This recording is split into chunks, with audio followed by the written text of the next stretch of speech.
ओम शांति। आज की मुरली 12 जुलाई 2024। तो चलिए मुरली को पूरा सुनते हैं। प्रातः मुरली ओम शांति बाप दादा। मीठे बच्चे, तुम्हें शहजादे बनना है, इसलिए याद की यात्रा से अपने विकर्मों को भस्म करो। प्रश्न: किस एक विधि से तुम्हारे सब दुख दूर हो जाते हैं?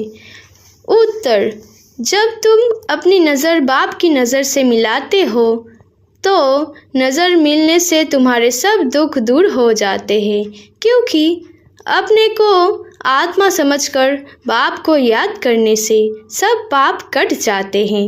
यही है तुम्हारी याद की यात्रा। तुम देह को सब धर्म छोड़ बाप को याद करते हो, जिससे आत्मा सतप्रधान बन जाती है।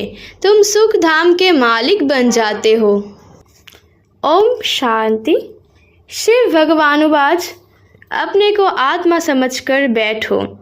बाप फरमाते हैं, शिव भगवानुवाच माना ही शिव बाबा समझाते हैं, बच्चे अपने को आत्मा समझकर बैठो, क्योंकि तुम सब ब्रदर्स हो, एक ही बाप के बच्चे हो। एक ही बाप से वर्षा लेना है, हुबहू जैसे 5000 वर्ष पहले बाप से वर्षा लिया था। आदि सनातन देवी देवताओं की राजधानी में थे। बाप बैठ समझाते हैं, तुम सूर्यवंशी अर्थात विश्व के मालिक कैसे बन सकते हो? मुझ अपने बाप को याद करो। तुम सब आत्माएं भाई भाई हो। उच्च ते उच्च भगवान एक ही है। उस सच्चे साहेब के बच्चे साहेबजादे हैं। ये बाप बैठे समझाते हैं, उनकी श्रीमत पर बुद्धि का योग लगाएंगे तो तुम्हारे पाप सब कट जाएंगे, सब दुख दूर हो जाएंगे। बाप से जब हमारी आंखें मिलती है तो सब दुख दूर हो जाते हैं। आंखें मिलाने का भी अर्थ समझाते हैं। अपने को आत्मा समझ बाप की याद करो। ये है याद की यात्रा। इसको योग अग्नि भी कहा जाता है। इस योग अग्नि से तुम्हारे जो जन्म जन्मांतर के पाप है वह भस्म हो जाएंगे। ये है ही दुख धाम, सभी नरकवासी है। तुमने बहुत पाप किए हो। इसको कहा जाता है रावण राज्य। सतयुग को कहा जाता है राम राज्य। तुम ऐसे समझा सकते हो। भल कितनी भी बड़ी सभा बैठी हो, भाषण करने में हर्जा थोड़ी है। तुम तो भगवानुवाच कहते रहते हो। शिव भगवानुवाच हम सब आत्माएं उनकी संतान हैं, ब्रदर्स हैं। बाकी श्री कृष्ण की कोई संतान थे ऐसे नहीं कहेंगे ना। इतनी रानियां ही थी। श्री कृष्ण का तो जब स्वयंवर होता है नाम ही बदल जाता है। हाँ, ऐसे कहेंगे लक्ष्मी नारायण के बच्चे थे। राधे कृष्ण ही स्वयंवर के बाद लक्ष्मी नारायण बनते हैं। तब एक बच्चा होता है, फिर उनकी डिनायस्टी चलती है। तुम बच्चों को अब मामेकम याद करना है। देह के सब धर्म छोड़कर बाप को याद करो तो तुम्हारे सब पाप कट जाएंगे। सतप्रधान बन स्वर्ग में जाएंगे। स्वर्ग में कोई दुख होता नहीं। नरक में अथह दुख है, सुख का नाम निशान नहीं। ऐसे युक्ति से बतलाना चाहिए। शिव भगवानुवाच है, बच्चों इस समय तुम आत्माएं पतित हो, अब पावन कैसे बनो? मुझे बुलाया ही है। हे पतित पावन आओ।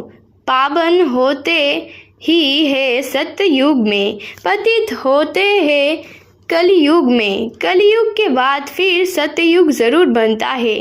नई दुनिया की स्थापना, पुरानी दुनिया का विनाश होता है। गायन भी है, ब्रह्मा द्वारा स्थापना। हम ब्रह्मा कुमार कुमारियाँ एडॉप्टेड चिल्ड्रन है। हम है ब्राह्मण चोटी।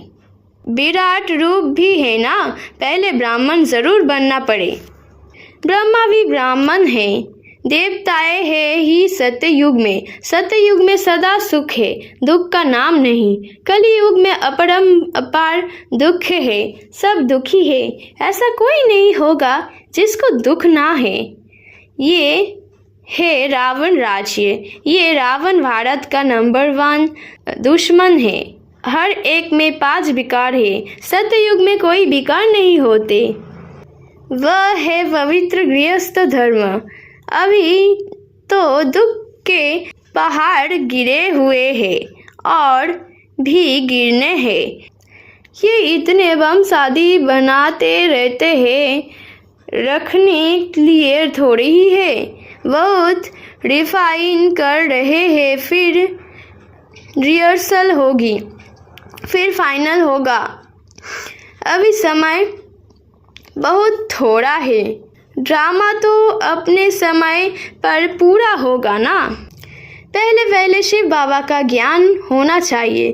कुछ भी भाषण आदि शुरू करते हो तो हमेशा पहले कहना है शिवाय नमः, क्योंकि शिव बाबा की जो महिमा है वो और कोई की नहीं हो सकती। शिव जयंती ही हीरे तुल्य है। श्री कृष्ण के चरित्र आदि कुछ है नहीं। सतयुग में तो छोटे बच्चे भी सत प्रधान ही होते हैं। बच्चों में कोई चंचलता आदि नहीं होती। श्री कृष्ण के लिए मक्खन खाते थे, ये करते थे।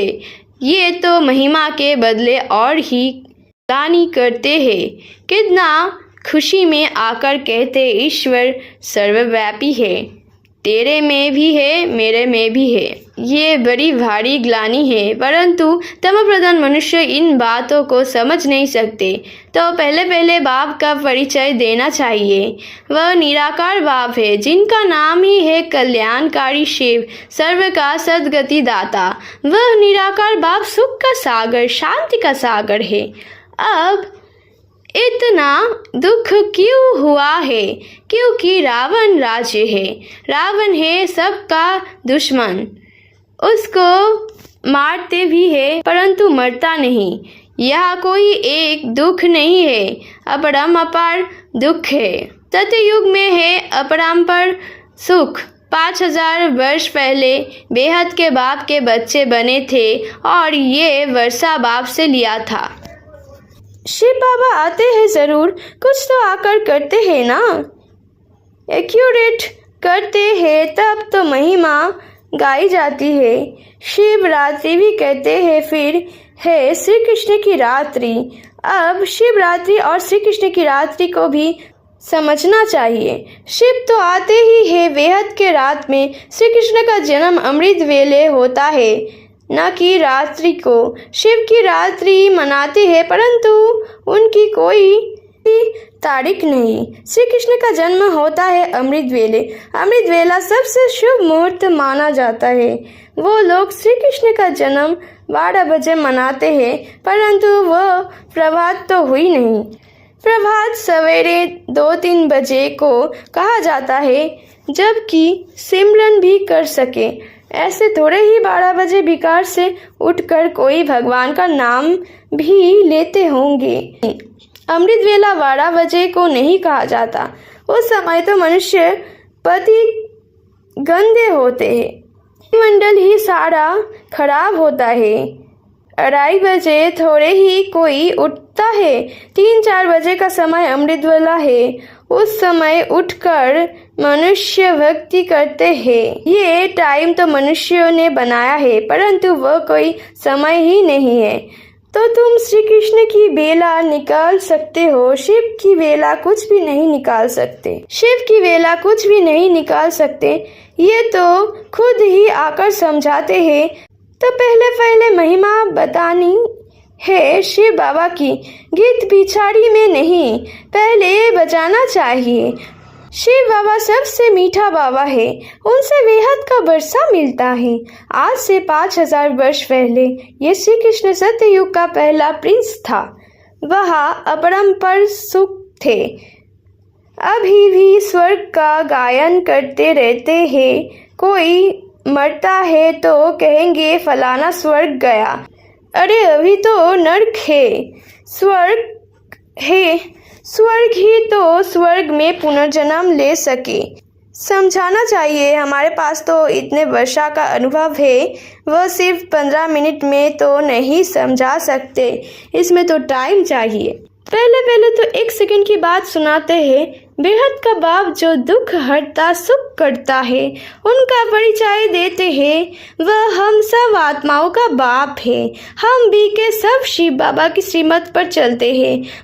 बाप कहते हैं तुम सब भाई भाई हो, मैं तुम्हारा बाप हूँ। मैं 5000 वर्ष पहले आया था, तब तो शिव जयंती मनाते ही। स्वर्ग में कुछ मनाया नहीं जाता, शिव जयंती होती है जिसका फिर भक्ति मार्ग में यादगार मनाया जाता है। ये गीता एपिसोड चल रहा है। नई दुनिया की स्थापना ब्रह्मा द्वारा, पुरानी दुनिया का विनाश शंकर द्वारा। अब इस पुरानी दुनिया का वायुमंडल तो तुम देख रहे हो। इस वती दुनिया का विनाश जरूर होना है, इसलिए कहते हैं पावन दुनिया में ले चलो। अथह दुख है लड़ाई मीत विधवावना जीवघात करना। सतयुग में तो अपार सुखों का राज्य था। ये एम ऑब्जेक्ट का चित्र तो जरूर वहाँ ले जाना चाहिए। ये लक्ष्मी नारायण विश्व के मालिक थे। 5000 वर्ष की बात सुनाते हैं। इन्होंने कैसे ये जन्म पाया, कौन से कर्म किए जो ये बने। कर्म अकर्म विकर्म की गति बाप ही समझाते हैं। सतयुग में कर्म अकर्म हो जाते हैं।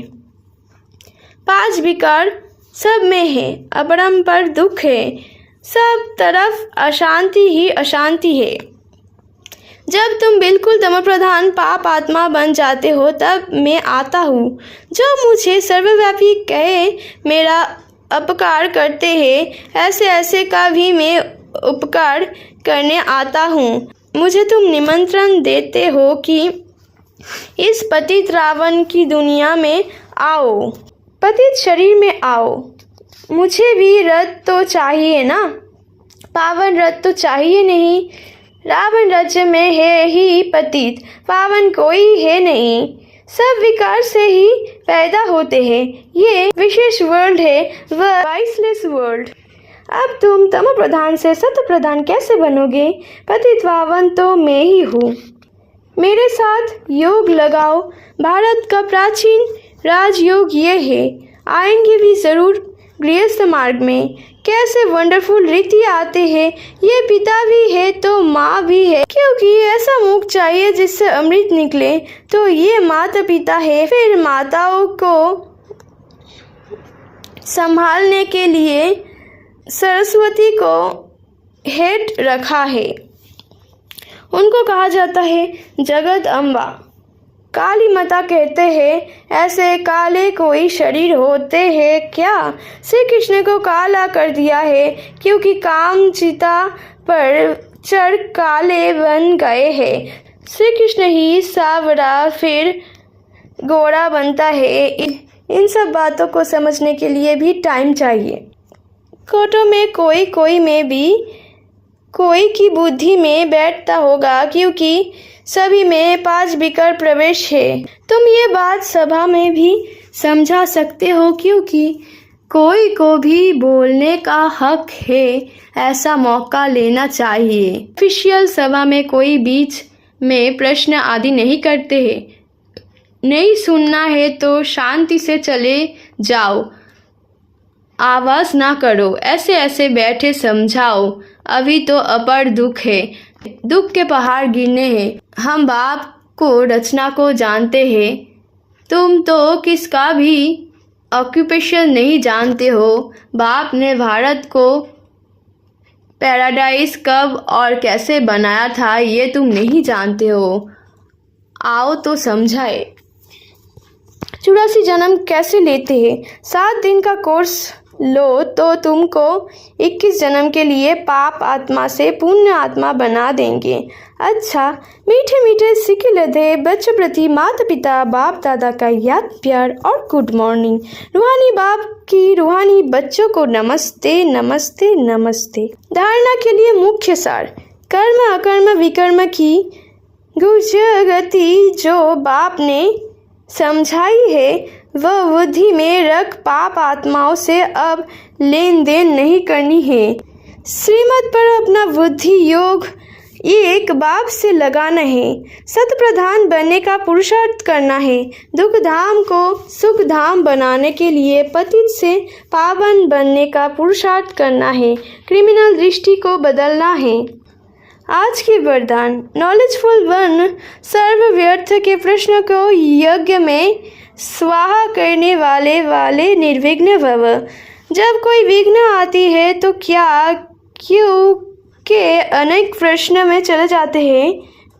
प्रश्नचित बनना अर्थात परेशान होना। नॉलेजफुल बन यज्ञ में सर्व व्यर्थ प्रश्न को स्वाहा कर दो तो आपका भी टाइम बचेगा और दूसरों का भी टाइम बच जाएगा। इससे सहज ही निर्विघ्न बन जाएंगे।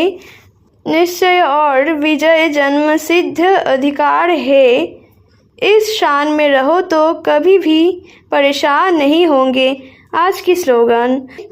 सदा उत्साह में रहना और दूसरों को उत्साह दिलाना यही आपका ऑक्यूपेशन है। ओम शांति।